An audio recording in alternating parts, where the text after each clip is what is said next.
Bien-aimés dans le Seigneur Jésus-Christ, bonjour. Nous bénissons Dieu qui nous permet de voir ce nouveau jour. Aujourd'hui, nous allons continuer notre méditation sur le thème principal, les caractéristiques spécifiques du vrai disciple du Seigneur Jésus-Christ. Aujourd'hui, nous étudions l'épisode 3. Épisode 3. Que Dieu soit au contrôle de ce moment de méditation, que Dieu dispose ton cœur à l'écoute de sa parole ce matin. Bien-aimé, que Dieu te visite puissamment par sa puissante parole ce matin, au nom puissant du Seigneur Jésus-Christ. Aujourd'hui, c'est l'épisode numéro 3. Concernant les caractéristiques spécifiques du disciple du Seigneur Jésus-Christ, aujourd'hui, nous étudions une autre caractéristique. Elle est la suivante. Un vrai disciple du Seigneur Jésus-Christ se caractérise par son rôle de serviteur. Un vrai disciple du Seigneur Jésus-Christ se caractérise par son rôle de serviteur. Lisons dans la Bible Jean chapitre 2, verset 26, puis Jean chapitre 13, verset 12 à 17. Jean chapitre 12, verset 26, puis Jean chapitre 13, verset 12 à 17. Nous lisons Jean chapitre 12, verset 26. Si quelqu'un veut être à mon service, qu'il me suive. Là où je serai, mon serviteur y sera aussi. Si quelqu'un est à mon service, le Père lui fera honneur. Jean chapitre 12, verset 26. Si quelqu'un veut être à mon service, qu'il me suive. Là où je serai, mon serviteur y sera aussi. Si quelqu'un est à mon service, le Père lui fera honneur. Parole du Seigneur. Lisons à présent Jean chapitre 13, verset 12 à 17. Jean chapitre 13, verset 12 à 17. Nous lisons. Après leur avoir lavé les pieds, il remit son vêtement et se rassit à table. Alors il leur dit, « Avez-vous compris ce que je viens de vous faire? Vous m'appelez Maître et Seigneur, et vous avez raison, car je le suis. Si donc moi, le serviteur et le Maître, je vous ai lavé les pieds, vous devez vous aussi vous laver les pieds les uns aux autres. Je viens de vous donner un exemple pour qu'à votre tour, vous agissiez comme j'ai agi envers vous. Vraiment, je vous l'assure, un serviteur n'est jamais supérieur à son maître, ni un messager plus grand que celui qui l'envoie. Si vous savez ces choses, vous êtes heureux, à condition de les mettre en pratique. Jean chapitre 13, versets 12 à 17. Nous relisons. Après leur avoir lavé les pieds, il remit son vêtement et se rassit à table. Alors il leur dit, « Avez-vous compris ce que je viens de vous faire ?» C'est le Seigneur Jésus qui est en train de parler. « Vous m'appelez Maître et Seigneur, et vous avez raison, car je le suis. Si donc moi, le Seigneur et le Maître, je vous ai lavé les pieds, vous devez, vous aussi, vous laver les pieds les uns aux autres. Je viens de vous donner un exemple pour qu'à votre tour, vous agissiez comme j'ai agi envers vous. Vraiment, je vous l'assure, un serviteur n'est jamais supérieur à son maître, ni un messager plus grand que celui qui l'envoie. Si vous savez ces choses, vous êtes heureux, à condition de les mettre en pratique. Parole du Seigneur. Maintenant, nous allons lire Marc chapitre 13, verset 34. Marc chapitre 13, verset 34. Nous lisons. Les choses se passeront comme lorsqu'un homme quitte sa maison pour un long voyage et en laisse la responsabilité à ses serviteurs, en confiant à chacun sa tâche. Les choses se passeront comme lorsqu'un homme quitte sa maison pour un long voyage et en laisse la responsabilité à ses serviteurs, en confiant à chacun sa tâche. Bien-aimés, selon ce passage, le Seigneur Jésus-Christ a confié à chacun de ses enfants sur cette terre une tâche. Alors, bien-aimé dans le Seigneur, si tu es un véritable disciple du Seigneur Jésus-Christ, alors l'une des caractéristiques, c'est que tu dois être un serviteur du Seigneur Jésus-Christ. Et en tant que serviteur, tu as une tâche que Dieu t'a confiée en te mettant sur cette terre. Dieu t'a mis sur cette terre, pas pour suivre les autres, mais Dieu t'a mis sur cette terre parce qu'il a une mission pour toi. Quelle est cette mission que Dieu a pour toi? Connais-tu ta mission sur cette terre? Marc chapitre 16, verset 15 à 17, c'est le Seigneur Jésus qui parle. Il dit, « Allez partout dans le monde et faites des nations des disciples. Ceux qui seront baptisés, ceux qui croiront et seront baptisés seront sauvés, et ceux qui ne croiront pas seront condamnés. » Cela signifie que la principale mission de tout enfant de Dieu sur cette terre, c'est l'annonce de la bonne nouvelle afin que de nombreuses âmes soient gagnées à Christ pour le paradis. Donc, pour l'atteinte de cette mission, Dieu a positionné chacun selon les domaines. Mais quel que soit le domaine où tu te trouves, aie en conscience que ta principale mission, c'est le gain des âmes pour le royaume de Dieu. Alors, bien-aimés, l'appel adressé aux disciples était un appel à travailler avec le Seigneur Jésus-Christ dans l'accomplissement de sa tâche sur la terre. L'appel adressé aux disciples était un appel à travailler avec le Seigneur Jésus-Christ dans l'accomplissement de sa tâche sur la terre.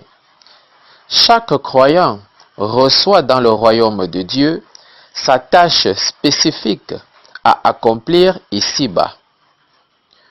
Le serviteur se caractérise par son acceptation de faire des tâches que les autres ne veulent ou ne peuvent pas accomplir.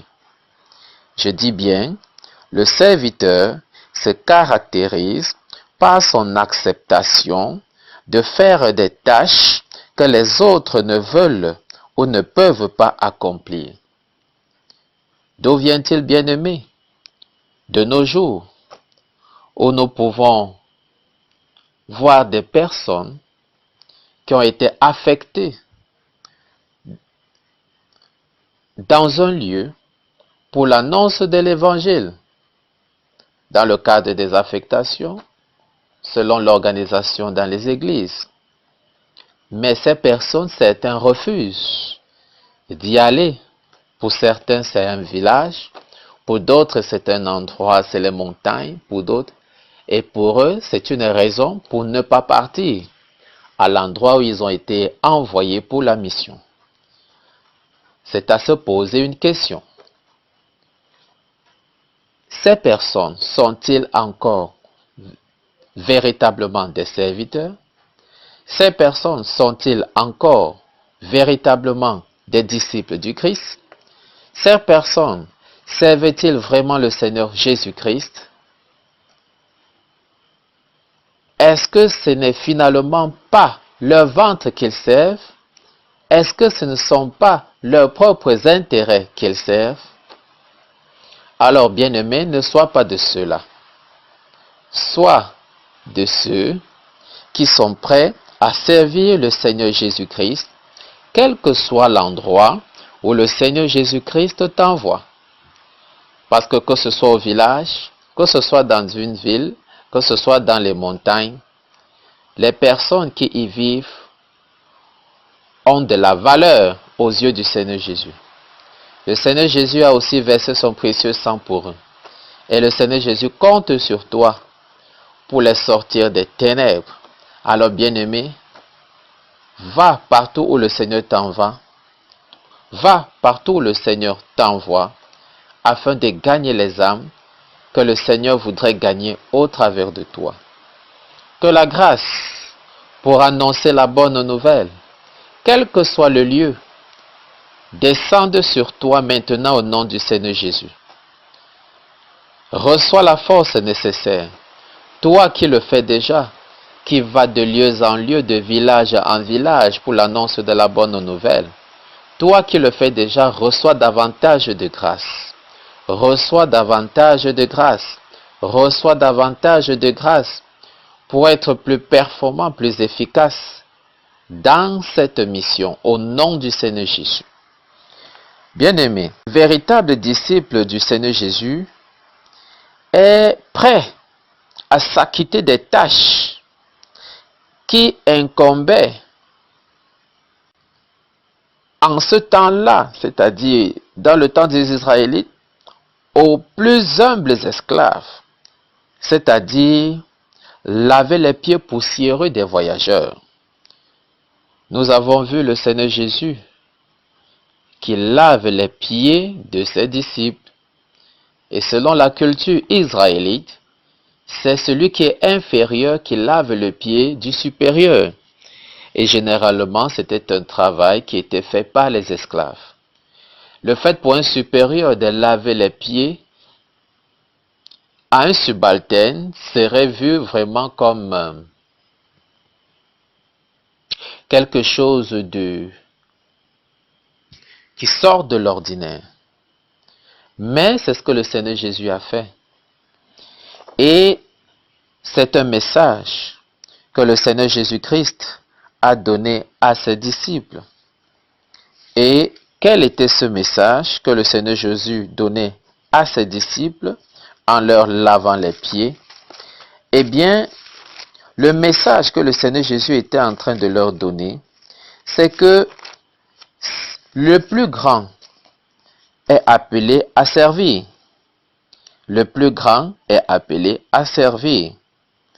Et le Seigneur Jésus-Christ était en train de leur donner comme ça, par ce lavement de pieds, un message selon lequel le véritable disciple du Seigneur Jésus vit une vie de pardon et d'humilité.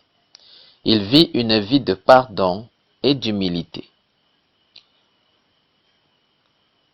Ces qualités ont été vues dans le Seigneur Jésus-Christ quand il était encore présent sur cette terre physiquement. Il était humble. Et il est miséricordieux. Il est pardon. Et le Seigneur Jésus voudrait que tu sois comme lui. Une personne qui pardonne, une personne humble, mais une personne travailleuse. Bien-aimé, es-tu une personne humble ou es-tu un orgueilleux? Es-tu un homme de pardon, une femme de pardon, ou est-ce que tu es un homme rancunier, une femme rancunière? Le Seigneur Jésus ce soir veut que tu sois à son image. Bien-aimé, le véritable disciple du Seigneur Jésus-Christ se caractérise par son rôle de serviteur. Il a une tâche précise que le Seigneur Jésus-Christ lui a confiée. et il exerce cette tâche avec amour, je dis bien avec amour, persévérance et avec discipline. Bien-aimé, connais-tu ta mission sur cette terre? Quel que soit l'endroit où tu es, que tu sois policier, que tu sois procureur, que tu sois sous-préfet, gouverneur, quel que soit le travail, eh bien sache que tu es d'abord en tant qu'enfant de Dieu, un disciple du Seigneur Jésus. Et par conséquent, si Dieu t'a mis là où tu es, c'est pour que tu sois son représentant là-bas, que tu sois le pasteur là-bas. Dieu compte sur toi, le Seigneur Jésus compte sur toi pour le faire connaître à l'endroit où tu es. Que la grâce pour faire connaître le Seigneur Jésus davantage en ce lieu où le Seigneur Jésus t'a placé, que cette grâce descende abondamment sur toi maintenant au nom du Seigneur Jésus. Que cette grâce descende davantage sur toi maintenant au nom du Seigneur Jésus. Que le Seigneur éloigne de ton cœur l'esprit d'orgueil, l'esprit d'arrogance, l'esprit de manque de pardon, et sois maintenant rempli de l'humilité du Seigneur Jésus, sois rempli de l'esprit de pardon du Seigneur Jésus, sois rempli de l'esprit de tolérance du Seigneur Jésus, au nom puissant du Seigneur Jésus-Christ. Bien-aimé, es-tu un véritable disciple du Seigneur Jésus-Christ? Si oui, sois un véritable serviteur. Car c'est par la qualité de ton service qu'on verra si tu es un véritable disciple du Seigneur Jésus-Christ. Bien-aimé, que la grâce du Seigneur te soutienne dans ta marche chrétienne. Va et sois un bon serviteur du Seigneur Jésus-Christ. Et le Seigneur Jésus-Christ sera fier de toi. Que Dieu bénisse sa parole dans ton cœur. Sens-toi fortifié par cette parole. Au nom puissant du Seigneur Jésus-Christ. Je suis le prophète Casimir Donjou pour la méditation de ce matin. Gloire à Dieu pour sa parole. À bientôt, s'il plaît à Dieu. Shalom.